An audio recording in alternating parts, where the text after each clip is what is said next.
we go. And we're back to the Sunday conversation. We're going to go over a weekly review of the college football season. I am Thor the Red. This is Metal Dad. What's happening? Yeah, all right. Well, I guess we're just going to get started. First game on the docket was Friday night, the Wisconsin-Illinois game. And Wisconsin, pretty impressive. Yeah, I really like the fact that we finally got to see Graham Martz. Jack Cohen, obviously, the veteran QB's out indefinitely with leg injury. And Graham Martz comes in. He's the highest rated QB to ever sign with Wisconsin.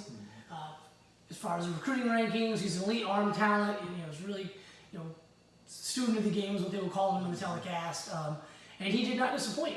I think he went 20 for 21, 248 and 5 TDs. And he made it look easy. A lot of small stuff, hitting a guy out of the backfield, a lot of play action, going to the tight ends, but late in not late in the second quarter, midway through the second quarter, he just unleashed a bomb. Flick of the wrist. So easy for the kid. Really, really excited watching him play because now you kind of get to see where there's another Big Ten team that has a legit quarterback. And they got to go with him because he gives them the best chance to beat Ohio State. And really in the Big Ten, isn't that kind of what everybody's wanting, what everyone's looking for in the Big Ten? Somebody to compete with Ohio State, yeah, absolutely. So it was a good showing, and Illinois looked really bad. QB looked horrible.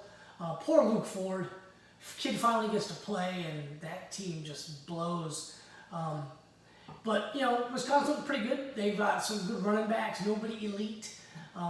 Kept seeing the running backs, break the line of scrimmage, and I kept thinking, they're gonna go for a big gain, and then somebody just lays a hand on them and they fall down. So, no Jonathan Taylor, but they looked pretty good, pretty solid team. Right. Well, let's move on. Clemson-Syracuse, 47-21. Again, Clemson looks good. What can you really say about that game? It was 28-21. I want to say it was late in the third. I went to change clothes because I had to go to a wedding. I come back 10 minutes later and I think it was 38-21. I was like, holy shit, what happened?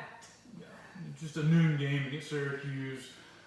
Maybe a little bit better talent than Georgia Tech from last week. But yeah, let's just move on. Alabama, Tennessee, another 48-17 win in Knoxville. This was obvious. I mean, you had to see this coming. Anybody, you were watching Tennessee play, you were watching Alabama play. They lost Jalen Waddle on the opening kickoff, and it really didn't faze them. Just reload. Mac Jones had a solid game.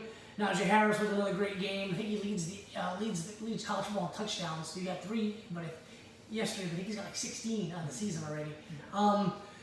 The Tennessee kept saying, that the gap is closing. The gap is closing. It's not closing. It's not. We've seen them play the 2 best teams in the SEC in Georgia and Alabama, and both games at the half it was respectable. I think they were even winning halftime of the Georgia game, and halftime it was 28-10, so it's not too bad. I mean, and then the second half just gets away with them. It's superior talent. The talent gap is not closing.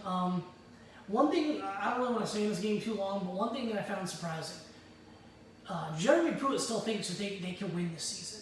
If you look at the rest of their schedule, they're probably going to lose 3 or 4 more games at least. He could have went with Bailey Hockman, I think that's his name. No, Harrison Bailey. Freshman quarterback. I think it was the number 18 pocket passer in the country. In the recruiting rankings, you start him the rest of the way, and you might lose 5 games. But you go into next season, and that kid's experienced. They're going to have growing pains next year if they don't get this kid some playing time. They continue to go with Jared Garantano, and that guy's not the answer. They need to move on. They need to move on. Your season's basically shot. Just dial it up for next season, in my opinion. We're just going to glance over the next 2 games on the docket. Notre Dame, 45-3 victory over Pittsburgh. Total annihilation. Ian Book, 16 for 30, 312 yards and 3 touchdowns. Anything else you want to add to that? Everybody said they couldn't pass. They were a running team. They couldn't pass. And Ian Book goes for over 300. They looked pretty good throwing the football. I was surprised at this. I thought Pittsburgh was going to give them a much better game. I did too. You know, Pittsburgh's got a pretty good defense, and when their offense is rolling, they can score some points. Last week we discussed right here at this table, they were ranked number 4, and I thought they were overrated.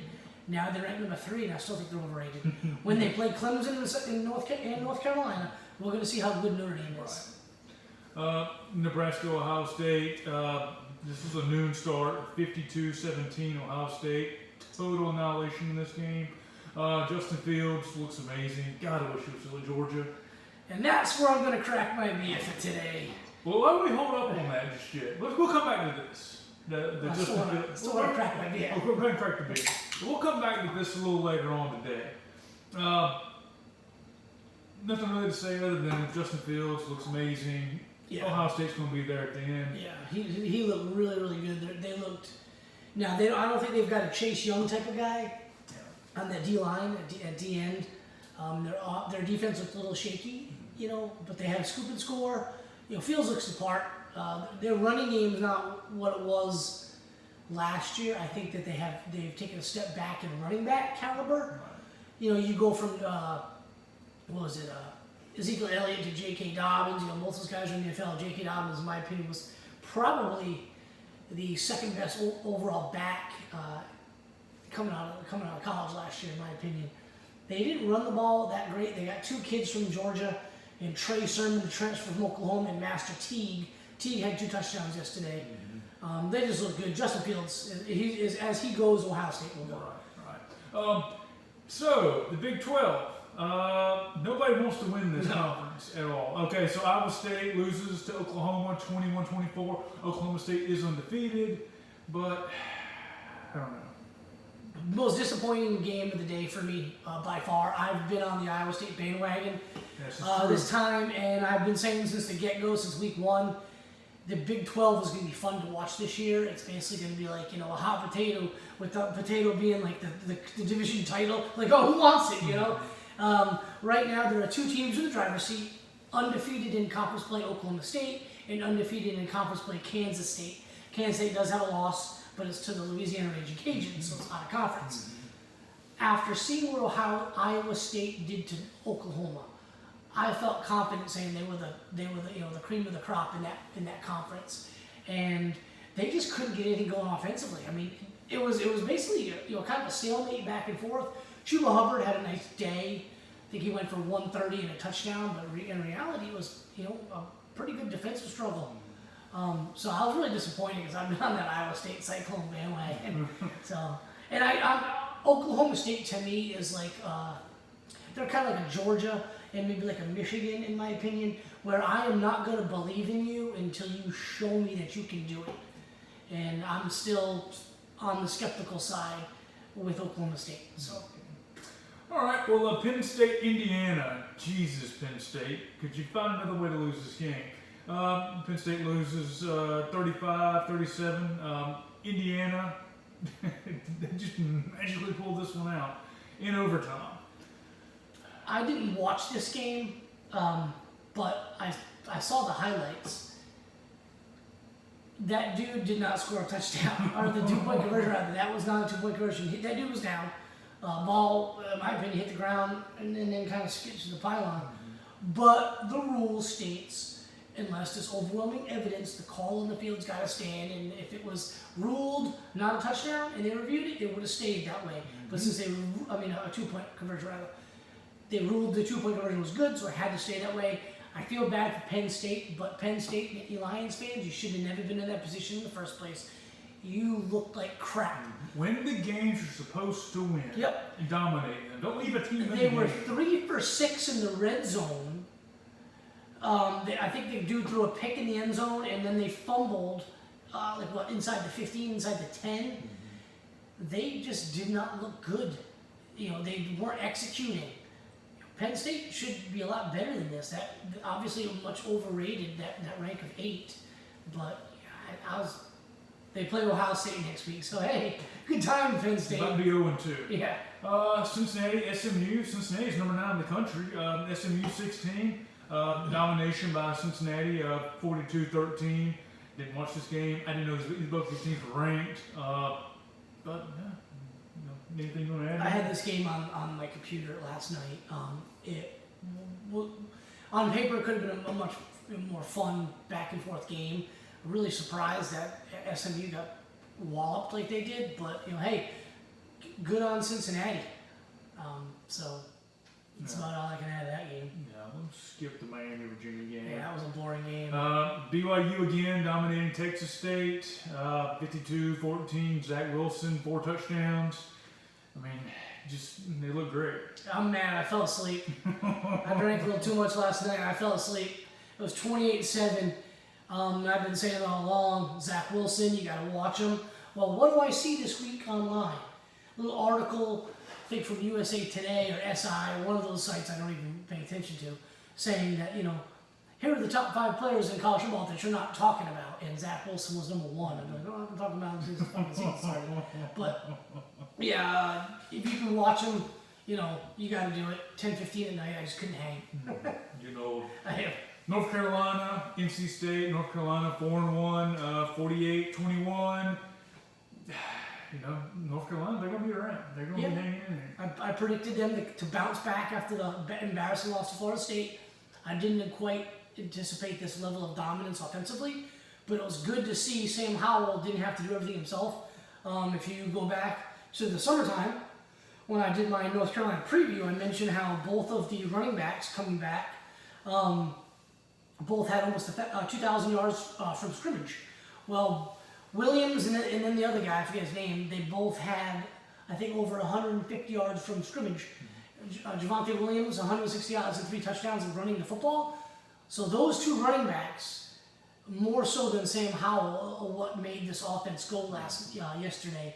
So, they're going to be there. They're ranked number 14. I think they're better than the ranking suggests. They had a hiccup against Florida State. Defensively, they put up some points in that game, but defensively they had a hiccup. They're going to be there. They've got a real tough game coming up against Notre Dame. I think they can win that game. I think they can win that game too, and I'm predicting. I'm going to have them favored to win that game. I'll predict they're going to win it, and I think they're going to go play Clemson in the ACC championship game. Well, let's move on to the Michigan-Minnesota game, number 18 against 21. Michigan rolled into Minnesota and took the victory, 49-24. Michigan looked good. That boat's got a leak on it, man. PJ Fleck's got to fix that thing. This game kind of went how I thought it was going to go. Everyone talks about Bateman and I forgot the name of the quarterback of Minnesota for some reason, but Bateman looked real good. I was really surprised they didn't throw to him more because they had that kid Dawkins, the DB for Michigan, on roller skates. Every time they threw to Bateman, he was open. They just didn't throw to him that much. So everybody talks about Minnesota. They won 11 games last year. They talk about the offense. What they're not talking about is 5 of their 6 leading tacklers from last year are gone. Defensively, they couldn't cover anybody. And I want to talk about Ohio State after this because it kind of ties in. Michigan looked good. Milton looked really good at QB. I was kind of surprised. I thought it was just going to be like, another athlete back there. But he threw the ball well. When he did run the ball, he ran the ball well. Overall, they ran the ball well as a team. They're going to be a pretty good team in the Big Ten this year, but you can kind of see that they're not on Ohio State's level.